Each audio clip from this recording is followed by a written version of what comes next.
أعوذ بالله من الشيطان الرجيم. بسم الله الرحمن الرحيم. رب اشرح لي صدري ويسر لي أمري واحلل عقدة من لساني يفقه قولي. ربي يسر ولا تعسر وتمم بالخير. اللهم لا سهل إلا ما جعلته سهلا وأنت تجعل الحزن إذا شئت سهلا. اللهم انفعنا بما علمتنا وعلمنا ما ينفعنا وزدنا علما. اللهم صل على محمد وعلى آل محمد كما صليت على إبراهيم وعلى آل إبراهيم إنك حميد مجيد. اللهم بارك على محمد وعلى آل محمد كما باركت على إبراهيم وعلى آل إبراهيم إنك حميد مجيد. آمین یا رب العالمین. آج ہم انشاءاللہ اللہ کے خاص فضل و کرم سے، اس کی خاص رحمت اور توفیق سے، ہم ریاض الصالحین کا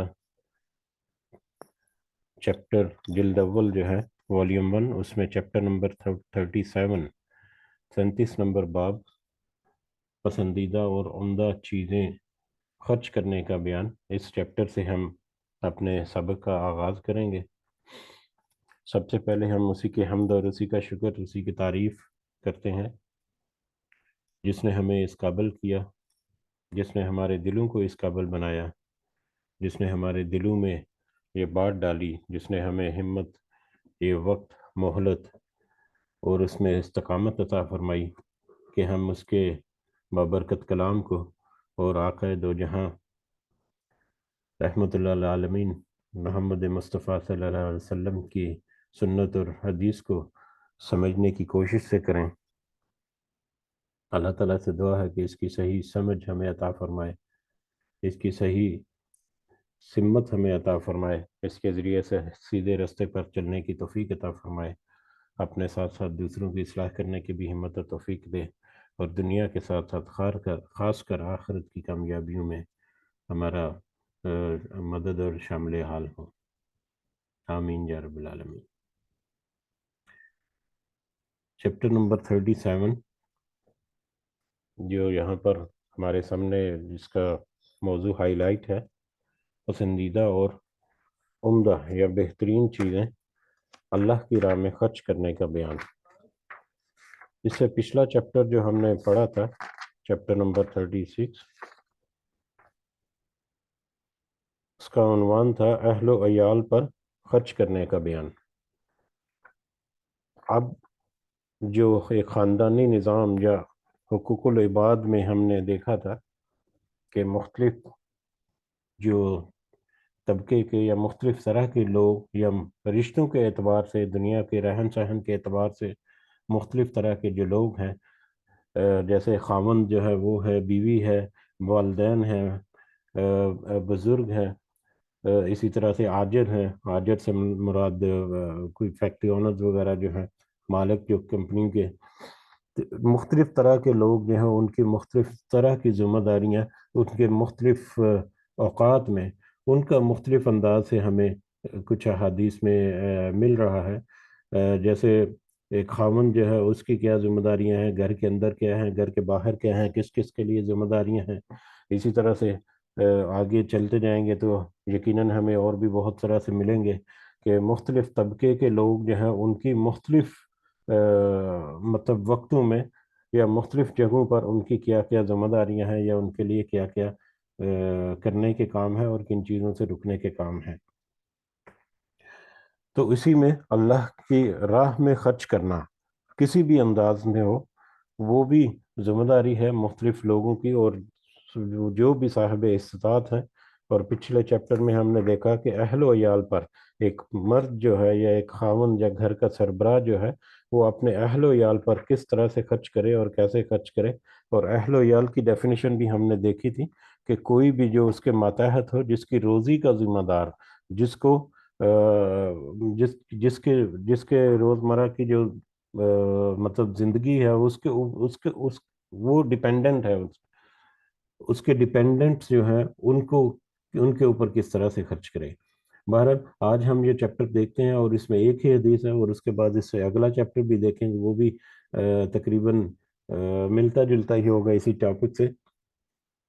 تو ہم آگے بڑھتے ہیں تو پتہ چلتا ہے کہ کیسے ہمیں اللہ تعالیٰ اور نبی کریم صلی اللہ علیہ وسلم جو ہیں ہمیں نصیحت کرتے ہیں۔ تو سب سے پہلے اس چیپٹر میں پسندیدہ اور عمدہ چیزیں خرچ کرنے کا بیان۔ پسندیدہ اور عمدہ وہ چیزیں جو آپ کو خاص طور پر پسند ہیں، یا جن سے آپ خاص دلی محبت رکھتے ہیں، یا جن کی چاہت آپ کے دل میں ہے کہ ان کے چھن جانے کا ڈر۔ ہم قرآن کی کچھ آیات میں ہم نے پڑھا تھا کہ وہ چیزیں جن کے چھن جانے کا ڈر ہو، تو اس میں بہت ساری چیزیں ہوتی ہیں، جیسے مال، اور مال ہے، مال کے چھن جانے کا خوف جو ہے وہ انسان کو رہتا ہے، عزت کے چھن جانے کا خوف جو ہے وہ رہتا ہے، اولاد کے چھن جانے کا خوف۔ تو ایسی چیزیں، بہت ساری چیزیں ہوتی ہیں جن کے چھن جانے کا خوف دل میں ہو، وہ چیزیں ہوتی ہیں جن سے انسان جو ہے وہ محبت کرتا ہے۔ تو ان چیزوں کو جن سے تم محبت کرتے ہو یا جو تمہیں اچھی لگتی ہیں، ان میں سے خرچ کرنے کا بیان۔ موضوع کے مطابق جو حدیث آئے گی، اس سے ہمیں اس کا جو صحیح موضوع ہے وہ سمجھ بھی لگے گی۔ حسب عادت یہاں پر سب سے پہلے سورہ بقرہ کی آیت نمبر 267، سورہ آل عمران کی آیت نمبر 92 سب سے پہلے کوٹ کی گئی ہے، اس کا پہلا حصہ۔ یہ چوتھا پارہ جو ہے وہ شروع ہوتے ہی سب سے پہلی اس کی آیت کا ایک حصہ ہے یہ، لن تنالوا البر حتى تنفقوا مما تحبون، کہ اللہ تعالیٰ نے فرمایا تم ہرگز نیکی حاصل نہیں کر سکتے تاکہ تم پسندیدہ چیز اللہ کی راہ میں خرچ کرو۔ جب تک کہ تم اپنی پسندیدہ چیز کو اللہ کی راہ میں خرچ نہیں کرو گے، تم نیکی کے اچھے درجے کو، یا نیکی کے جو اصل روح ہے اس تک نہیں پہنچ سکتے۔ اسی کی طرح سے اگلی آیت جو ہے وہ بھی دیکھتے ہیں کیسے ہے، کہ یہ اگلی آیت سورہ بقرہ کی آیت نمبر 267 ہے، جس میں اللہ تعالیٰ فرماتے ہیں، اور اے ایمان والو، اپنی کمائی میں سے پاکیزہ چیزیں خرچ کرو، اور ان چیزوں میں سے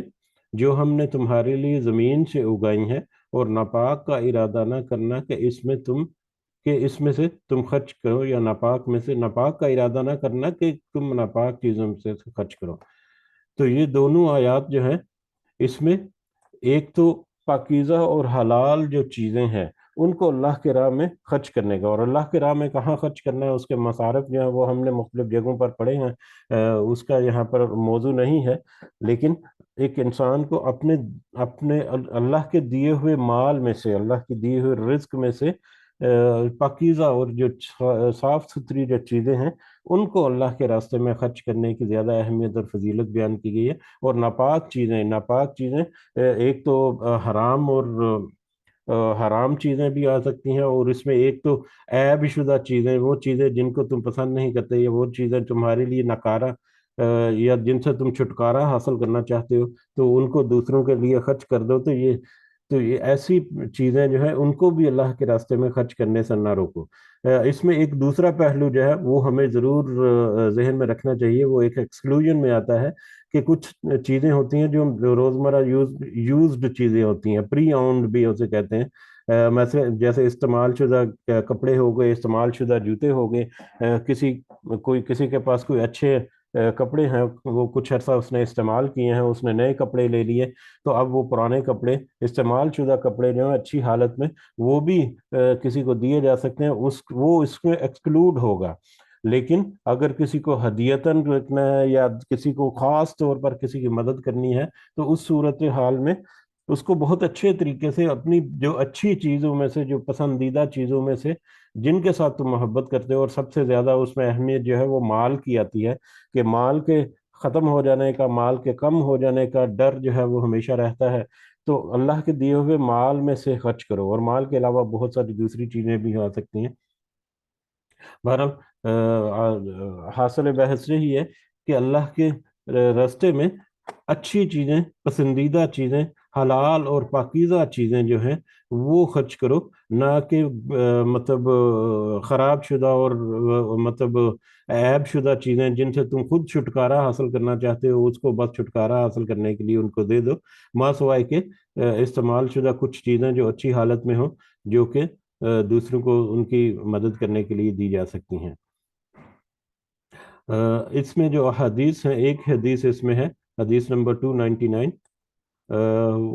حضرت انس رضی اللہ تعالیٰ عنہ سے روایت ہے کہ حضرت ابو طلحہ رضی اللہ تعالیٰ عنہ انصار مدینہ میں کھجور کے باغات کے اعتبار سے بہت زیادہ دولت مند تھے، یعنی حضرت ابو طلحہ جو ہے رضی اللہ تعالیٰ عنہ، وہ کھجور کے باغات کے معاملے میں بہت دولت مند تھے، کھجور کے بہت باغات تھے اور بہت دولت مند میں اس نسبت سے،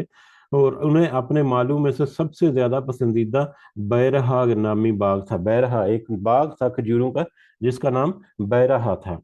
تو وہ باغ ان کو بہت پسند تھا۔ یہ باغ جو ہے یہ مسجد نبوی کے سامنے، بالکل سامنے تھا، نبی کریم صلی اللہ علیہ وسلم بھی اس میں تشریف لے جاتے اور باغ میں سے موجود پانی اور کھجوریں وغیرہ جو ہیں وہ بھی کبھی نوش فرماتے اور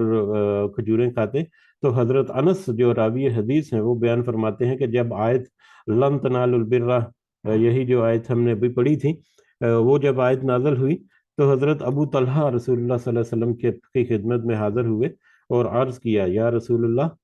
صلی اللہ علیہ وسلم، اللہ تعالیٰ نے آپ پر یہ آیت نازل فرمائی ہے کہ تم ہرگز نیکی کو نہیں پہنچ سکو گے تاکہ تم اپنی پسندیدہ چیزیں خرچ کرو، اور مجھے اپنے مالوں میں سب سے زیادہ محبوب بیرہا کا باغ ہے، میں اسے اللہ کے لیے صدقہ کرتا ہوں، میں اللہ تعالیٰ سے اس کے اجر کی اور اس کے پاس اس کے ذخیرہ ہونے کی امید رکھتا ہوں، بس آپ اللہ کی دی ہوئی سمجھ کے مطابق جہاں مناسب سمجھے اسے اپنے تصرف میں لائیں۔ رسول اللہ صلی اللہ علیہ وسلم نے ارشاد فرمایا، او ہو، یہ تو بہت بڑا نفع بخش مال ہے، یہ تو بہت بڑا نفع بخش مال ہے، تم نے جو کچھ کہا میں نے سن لیا، میری رائے یہ ہے کہ تم اسے اپنے قرابت مندوں یا قرابت داروں میں تقسیم کرو۔ ابو طلحہ رضی اللہ تعالیٰ عنہ نے فرمایا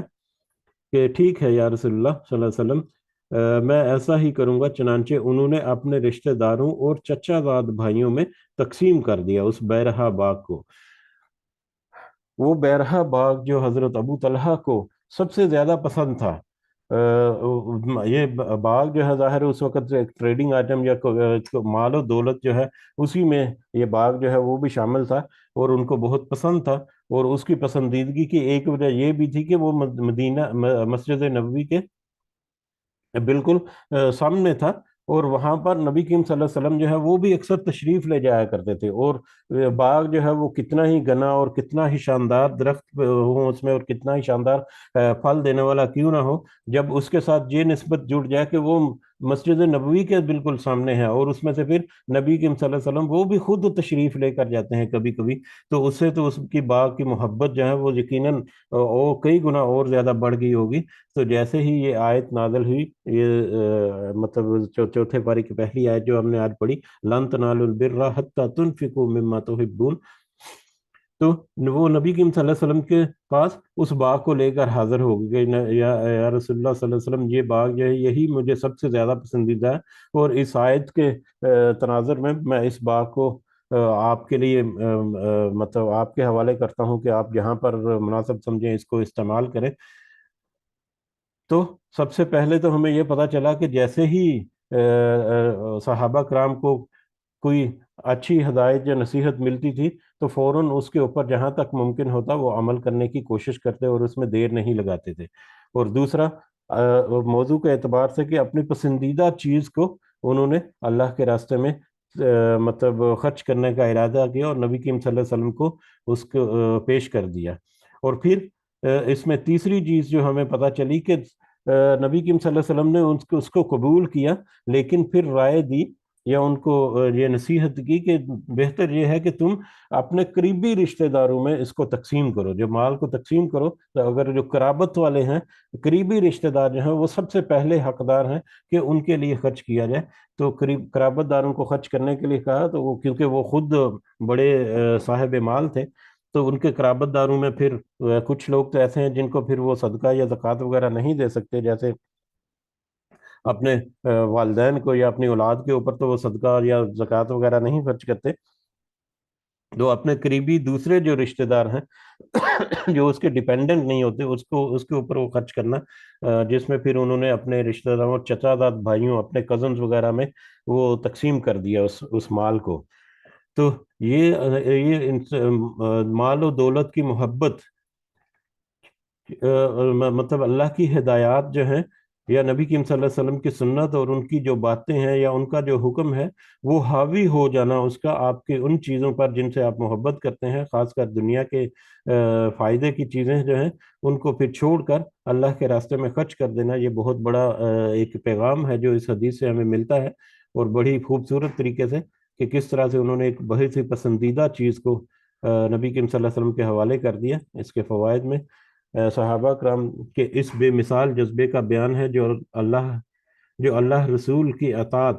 کا اور اعلیٰ درجات حاصل کرنے کا ان کے اندر تھا۔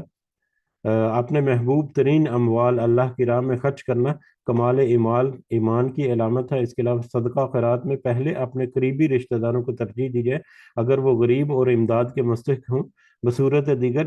جو مستحق دوسرے جو لوگ ہیں ان کو بھی یہ صدقہ جو ہے وہ دیا جا سکتا ہے۔ اور اس میں اب یہ بھی ہے، احادیث سے ہمیں یہ بھی ملتا ہے، ہم نے پہلے پڑھی بھی ہے حضرت ابی وقاص سے اس سے پہلے بھی کچھ احادیث ہم نے پڑھی ہیں کہ مال کو جب خرچ کرنا ہے تو مناسب مقدار میں خرچ کرنا ہے کہ خود غریب نہ ہو جائیں کوئی۔ مال کو ضرورت کے مطابق اپنے پاس رکھنا جس سے آپ کی ضروریات جو ہیں وہ پوری ہوتی ہیں، اس کے علاوہ جو اضافی مال ہے یا اضافی آپ کے پاس ترکہ ہے یا اضافی چیزیں جو مطلب آپ خرچ کر سکتے ہیں ضرورت کے مطابق اللہ کے راستے میں، ان کو خرچ کر دینا چاہیے۔ لیکن اس کا مطلب یہ نہیں کہ سارے کا سارا مال ہی، اگرچہ کچھ ایسی مثالیں ملتی ہیں ہمیں، بڑی بڑی شاندار مثالیں ملتی ہیں، لیکن ایک مناسب مقدار میں آپ کی اپنے استطاعت جو بھی اللہ تعالیٰ نے آپ کو ہمت اور طاقت دی ہے اس کے مطابق آپ اس مال میں سے اللہ کے راستے میں خرچ کریں، تو یقیناً اللہ تعالیٰ جو ہے اس کو قبول و منظور بھی فرماتا ہے، اور آپ کی نیت اور آپ کے ارادے اور آپ کی دلی محبت جو ہے اس خرچ کرنے کے لیے یا اللہ کی رضا حاصل کرنے کے لیے یا نبی کریم صلی اللہ علیہ وسلم کی بات جو ہے اس کو، ان کا حکم جو ہے اس کو مانتے ہوئے، اس کے تابع فرمانی کرتے ہوئے، تو جتنا زیادہ ٹھوس نیت ہوگی اتنا ہی زیادہ آپ کو اللہ تعالیٰ جو ہے نا آپ کی وہ اجر جو ہے اس کا وزن جو ہے وہ بھی بڑھتا چلا جائے گا۔ اگلا چیپٹر بھی پڑھ لیتے ہیں، اس کے بعد پھر کچھ بات کریں گے، کچھ اضافی اگر معاملات ہوئے تو۔ اگلا چیپٹر ہے چیپٹر نمبر 38، 38 نمبر۔ اس کا ٹاپک ہے اپنے گھر والوں اور اپنی باشعور اولاد اور اپنے تمام ماتحتوں کو اللہ کی فرما برداری کرنے کا حکم دینے اور انہیں اس کی مخالفت یعنی اللہ کی مخالفت سے روکنے، انہیں سزا دینے اور اللہ کی منع کردہ چیزوں کے ارتکاب سے انہیں باز رکھنے کا بیان۔ موضوع کے اعتبار سے یہ بڑا لمبا موضوع لگتا ہے لیکن بہت ہی مختصر سا ہے کہ اپنے اہل و عیال کی ڈیفینیشن میں ہم نے دیکھا تھا کہ جو بھی اس کے ماتحت آتے ہیں، اس کی بیوی، اس کے بچے اور اس کے دوسرے نوکر چاکر جو ہیں وہ بھی اس میں آ جاتے ہیں جو اس کے اوپر ڈیپینڈنٹ ہوتے ہیں۔ تو اپنے گھر والوں، اپنی باشعور اولاد یعنی وہ اولاد جو شعور کے لیول کو پہنچ چکی ہے، اور آج ہم دیکھیں گے کہ وہ شعور کے لیول کے 10 سال کی عمر جو ہے وہ ہمیں حدیث سے ملتی ہے کہ 10 سال کے بعد ان کے ساتھ تھوڑی سی سختی بھی کی جا سکتی ہے ان کو دین کے معاملات میں۔ بہرحال باشعور اولاد اور اپنے تمام ماتحتوں میں ملازم وغیرہ، فیکٹری اونر کے جو فیکٹری میں جو ملازم ہیں وہ بھی ان سے سیلری وغیرہ لیتے ہیں اس مالک سے، تو وہ شامل ہوتے ہیں، یا گھر کے نوکر چاکر جو ہے وہ بھی اس میں شامل ہوں گے، وہ جو آپ کے اوپر ڈیپینڈ کرتے ہیں وہ سارے، تو ان کو کیا ہے، ان کو اللہ کی فرما برداری کا حکم دینا، یہ یعنی کہ اس کی ہمیں مطلب یہ حکم ہے کہ اس کو اللہ کے فرما برداری کا حکم دیں، اس کو اللہ کی مخالفت کرنے سے روکیں، اور ان کو اگر وہ اللہ کے حکموں کی نافرمانی کرتے ہیں تو انہیں مناسب طریقے سے ان کو سزا بھی دے سکتے ہیں، اور اللہ کی منع کردہ چیزوں کا ارتکاب کرنے سے باز رکھنے کا بیان کہ ان کو اس کے روک بھی رکھنا ہے کہ کسی طرح سے وہ اس طرف کو نہ جائیں، ان کو نصیحت کر کے، واعظ کر کے، یا ان کے اوپر پابندیاں لگا کر کے وہ اللہ کی قائم کردہ حدوں کی خلاف ورزی مت کریں، اس سے باہر نہ جائیں۔ تو اپنے اہل و عیال کے ساتھ مطلب اس مطلب امر بالمعروف اور نہی عن المنکر بھی مطلب اور بھی مختصر الفاظ میں اگر کریں تو اپنے گھر والوں کے ساتھ اور اپنے ماتحتوں کے ساتھ اور باشعور اولاد جو ہے اس کے ساتھ امر بالمعروف اور نہی عن المنکر جو ہے وہ قائم کرنے کا بیان جو ہے وہ اس چیپٹر کا موضوع ہے۔ اس میں جو شروع کی آیات ہیں، سب سے پہلے سورہ طٰہٰ کی آیت نمبر 132 جو کل ہی ہم نے الحمدللہ پڑھی ہے، جس میں اللہ تعالیٰ نے فرمایا، نبی کریم صلی اللہ علیہ وسلم سے یہ فرمایا تھا اور ان کے ذریعے ہمیں یہ حکم ملا کہ اپنے گھر والوں کو نماز کا حکم دو اور خود بھی اس پر قائم رہو۔ اپنے گھر والوں کو نماز کا حکم دو اور خود بھی اس پر قائم رہو۔ اس کا ہم نے کل مختصر انداز میں دیکھا بھی تھا کہ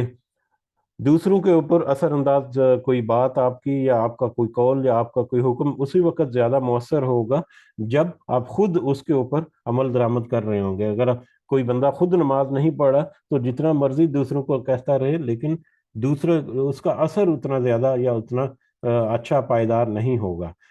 خاص کر اولاد کے معاملات میں یا گھر کے معاملات میں آتے ہیں، اور کل تھوڑا سا ذکر ہوا تھا کہ اکثر ہمارے ہاں والدین جو ہیں وہ خود تو پوری زندگی میں ہو سکتا ہے کہ انہوں نے ایسا کوئی کام نہ کیا ہو، لیکن ان کی خواہش یہ ہوتی ہے کہ ان کے اولاد جو ہے وہ کرے، تو ان کی اولاد تو تبھی کرے گی جب وہ اپنے والدین کو اس میں پریکٹیکلی انوالو ہوئے دیکھے گی۔ اسی لیے ہم نے سورہ کہف میں جو پڑھا تھا کہ وہ جو بچے کا واقعہ تھا جس کے دیوار کو حضرت عزیر علیہ السلام نے تعمیر کر دیا تھا، حضرت خضر نے دیوار ان کے درست کر دی تھی، تو ان کے والدین، اللہ تعالیٰ نے کہا کہ اس کے والدین یا اس کا والد جو ہے وہ بہت ہی صالح تھا بندہ، اور ہم نے یہ مطلب خواہش کی، اللہ تعالیٰ نے یہ ارادہ کیا کہ وہ خزانہ جو ہے وہ وہیں دبا رہے جب تک کہ وہ یتیم بچے جو ہیں وہ بڑے نہ ہو جائیں۔ تو والدین کی عزت، والدین کی عصمت جو ہے یا والدین کی پاک بازی جو ہے وہ سب سے پہلا اثر ہے بچوں کے اوپر۔ اس کے بعد پھر معاشرے کے دوسرے طبقات آئیں گے، جیسے مطلب باہر کے لوگ اور پھر اساتذہ وغیرہ، وہ تو اس کے بعد کی باتیں ہیں۔ سب سے پہلی جو شخصیت جو اثر انداز ہوتی ہے بچوں کے اوپر وہ ان کے اپنے والدین یا اس کے اپنے بہن بھائی یا اس کے اپنے گھر والے ہیں، اور اس لیے گھر کی ذمہ داری جو ہے اس کے ماحول کو بنانے کی وہ تو پھر والدین کے اوپر آتی ہے۔ بہرحال سورہ طٰہٰ کی آیت نمبر 132 کہ اپنے گھر والوں کو نماز کا حکم دو اور خود بھی اس پر قائم رہو۔ اسی طرح سے آگے سورہ تحریم کی آیت نمبر 6 جو ہے اس کو یہاں پر ریفرنس دیا گیا کہ اللہ تعالیٰ نے فرمایا، اے ایمان والو بچاؤ تم اپنی جانوں کو اور اپنے گھر والوں کو آگ سے، اپنے آپ کو بھی اور اپنے گھر والوں کو بھی آگ سے بچاؤ۔ اور یہ کون سی آگ ہے؟ یہ جہنم کی آگ ہے۔ یعنی دنیا میں تم خود بھی اپنے ایسے اعمال کرو اور اپنے گھر والوں کو بھی ان کی ترغیب دو کہ جو اللہ کے حکم کی نافرمانی اور اس کے منع کردہ کام جو ہیں یا چیزیں جو ہیں ان سے روک دینا یا رک جانا، خود بھی رکو اور دوسروں کو بھی روکا، یہ تمہارے لیے ایسا ہی ہے گویا تم آخرت کی جو عذاب کی جو آگ ہے جہنم کی، اس سے بچانے کی تدبیر کر رہے ہو۔ تو یہ بھی حکم دیا کہ خود بھی اور اپنے گھر والوں کو بھی، اپنے ماتحتوں کو بھی ایمان کے اوپر قائم رکھنے کی، اللہ کے احکامات کے اوپر چلتے رہنے کی مطلب ترغیب دیتے رہو اور اس کے اوپر گامزن رہو تاکہ تم جہنم کی آگ جو ہے اس سے بچ سکو۔ تو دنیا میں اللہ تعالیٰ نے حکم دے دیا ایک مختلف انداز میں کہ بچاؤ اپنے آپ کو اور اپنی جانوں کو اور اپنے گھر والوں کو بھی اس آگ سے جو کہ دنیا میں گناہ کمانے کے نتیجے میں حاصل ہو سکتی ہے۔ اس میں جو حدیث ہیں، سب سے پہلے حدیث نمبر 1، اوورال حدیث نمبر 300 ہے، 300، حضرت ابو ہریرہ سے روایت ہے کہ حضرت حسن بن علی رضی اللہ تعالیٰ عنہ، حضرت حسن جو ہیں وہ نبی کریم صلی اللہ علیہ وسلم کے نواسے جو تھے، انہوں نے صدقے کی کچھ کھجوریں، صدقے یہاں پر یہ صدقہ جو ہے وہ زکوٰۃ کی سنس میں، کہ زکوٰۃ کو بھی صدقہ کہا جاتا ہے، تو زکوٰۃ کی یا صدقے کی کچھ کھجوریں ان کے گھر میں تھی، تو صدقے کی کھجوروں میں سے ایک کھجور لے کر اپنے منہ میں ڈال لی، تو رسول اللہ صلی اللہ علیہ وسلم نے فرمایا، ہیں ہیں یا کخ کخ، کخ کخ یا کخ کخ، یہ عربی میں کہنے کے ایک محاورہ ہی ہے بچوں کو کسی کام سے روکنے کے لیے۔ نبی کریم صلی اللہ علیہ وسلم نے فرمایا، ہی اسے پھینک دو، کیا تمہیں معلوم نہیں کہ ہم صدقے کی چیزیں نہیں کھاتے؟ اسی طرح سے ایک اور روایت میں ہے کہ ہمارے لیے صدقہ حلال نہیں ہے. نبی کریم صلی اللہ علیہ وسلم نے کہا کہ ہمارے لیے صدقہ جو ہے وہ حلال نہیں ہے. تو یہ بات تو ہمیں پتہ ہے کہ صدقہ زکوٰۃ جو ہے یا صدقہ جو ہے وہ بنی ہاشم اور بنو ابو مطلب جو ہے یعنی اہل بیت جو ہے نبی کریم صلی اللہ علیہ وسلم کا گھرانہ جو ہے وہ صدقہ جو ہے وہ ان کے لیے جائز نہیں ہے یا ان کو صدقہ سے منع کر دیا گیا یا وہ صدقہ ان کے لیے حلال نہیں تھا، جیسا کہ یہ اگلی ہی روایت میں کہ ہمارے لیے صدقہ حلال نہیں. تو حضرت حسن جو اس وقت بچے تھے بالکل، اور بچپن میں ظاہر ہے کہ مطلب وہ کچھ چیزوں کا بہت ساری چیزوں کا پتہ نہیں ہوتا، تو ان کے والدین یا ان کے بزرگ جو ہے ان کی ذمہ داری ہوتی ہے کہ وہ ان کو تربیت دے. تو وہ بچے کھیلتے کھیلتے یا جیسے بھی انہوں نے کھجور جو ہے صدقے کی کھجور وہ اپنے منہ میں ڈال لی. تو نبی کریم صلی اللہ علیہ وسلم نے ان کو مطلب سمجھایا کہ تم دیکھو یہ ہمارا جو اہل بیت یا ہمارا جو مطلب فیملی ہے اس میں صدقہ جو ہے صدقے کی چیزیں جو ہیں وہ کھانی جائز نہیں، حلال نہیں، تو لہٰذا اس کو تم پھینک دو. تو کس طریقے سے وہ یقیناً نبی کریم صلی اللہ علیہ وسلم نے تو اتنے پیار سے سمجھایا ہوگا کہ یقیناً اس میں بہت ہی بڑا اثر ہوگا. لیکن یہاں پر جو سمجھنے کی چیز یہ ہے کہ وہ کم عمری میں ہی بچوں کو ان کی اپنے جو معاملات ہیں یا اپنے جو ہمارے کرنے کی اور نہ کرنے کی چیزیں جو ہیں ان کی سمجھ بوجھ دینا، ان کو اس سے متعارف کراتے رہنا، ان کو طریقے سے بات بات میں ان کو اس کی طرف راغب کرتے رہنا، اس کی طرف مائل کرتے رہنا، یہ جو ہے یہ مطلب والدین کی ذمہ داری ہے جو بچوں کو ان کے بچپن میں ہی ان کی تربیت، دینی تربیت جو ہے وہ شروع کر دیں، تاکہ جیسے جیسے وہ شعور میں پختہ ہوتے جائیں وہ چیزیں جو ہیں وہ ان کے لیے مزید آسان بھی ہوتی رہیں اور ان کے علم میں بھی رہیں اور وہ اس میں محتاط بھی رہیں. اس کے فوائد میں ایک تو یہ معلوم ہوا کہ نبی کریم صلی اللہ علیہ وسلم اور آپ کی آل کے لیے صدقہ حلال نہیں تھا. آل سے مراد یہاں پر بنو ہاشم اور بنو مطلب ہیں. اس کی مزید تفصیل جو ہے یہ حدیث میں ہے لیکن مجھے یہ حدیث ملی نہیں، شاید غالباً حدیث نمبر یہاں پر درست نہ لکھا گیا ہو. اس کے بعد پھر نمبر 2، بچوں کی تعلیم و تربیت کا پہلو بھی واضح ہے. بچوں کو جن چیزوں سے روکنا ضروری ہے والدین کی ذمہ داری ہے کہ وہ ان کا خیال رکھیں اور انہیں ان چیزوں سے روکتے اور سمجھاتے رہیں. صدقے کا مال قومی امانت ہے. تیسرا یہ کہ صدقے کا مال قومی امانت ہے. جن گھروں اور اداروں میں یہ جمع ہو ان کے ذمہ داران کا فرض ہے کہ وہ اس کی حفاظت کریں اور اس اصل مستحقین تک اسے پہنچائیں اور اپنے عزیز و اقارب کی دست برد سے اسے بچائیں. یعنی صدقے کا مال جو ہے یہ قومی امانت ہے جو کہ ان کے حقداروں تک پہنچانا. تو اپنے رشتہ داروں میں بانٹ دینا یا اپنے رشتہ دار اس کو ناجائز طریقے سے استعمال کریں تو ایسی کسی بھی طریقے سے اس کو ہڑپ کرنا جو ہے اس سے سخت جو ہے نا منع کرنے کا یا اس کی حفاظت کرنے کا یہاں پر ہمیں ایک انداز ملتا ہے. اگلی حدیث نمبر 301، یہ حضرت ابو حفص عمر بن ابی سلمہ عبداللہ بن اسد رسول اللہ صلی اللہ علیہ وسلم کے پروردہ یعنی ام المومنین حضرت ام سلمہ کے بیٹے. حضرت ام المومنین یعنی نبی کے صلی اللہ علیہ وسلم کی زوجہ محترمہ ہماری ماں جو ہے ام سلمہ، ان کے بیٹے تھے ام سلمہ رضی اللہ تعالیٰ عنہ. انہوں نے ان کے بیٹے وہ روایت کرتے ہیں کہ میں بچہ اور رسول اللہ صلی اللہ علیہ وسلم کے زیر پرورش تھا. یعنی وہ بچپن میں نبی کریم صلی اللہ علیہ وسلم کے زیر پرورش رہے. تو وہ کہتے ہیں کہ میرا ہاتھ کھاتے وقت پیالے میں گھومتا تھا. میرا ہاتھ کھاتے وقت پیالے میں گھومتا تھا یعنی پیالے میں کبھی میں ادھر سے لیتا، کبھی ادھر سے نوالا جو ہے وہ اپنا سالن وغیرہ جو بھی ہے وہ لیتا، کبھی آگے سے کبھی پیچھے کی سائڈ سے، یا گھومتا سا مطلب مختلف جگہوں سے میں اپنے کھانے کو اچکتا یا اپنے کھانے کو اس میں سے پیالے میں سے لیتا.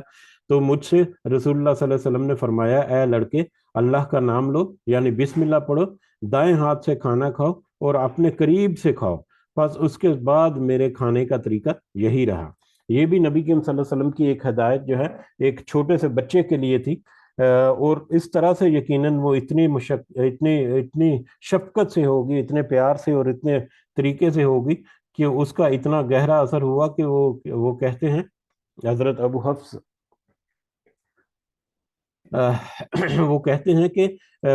ساری عمر باقی اس کے بعد پھر میرے کھانے کا طریقہ یہی رہا. اس کے بعد ساری عمر میں اسی طریقے پر اپنے کھانے کو کھاتا رہا.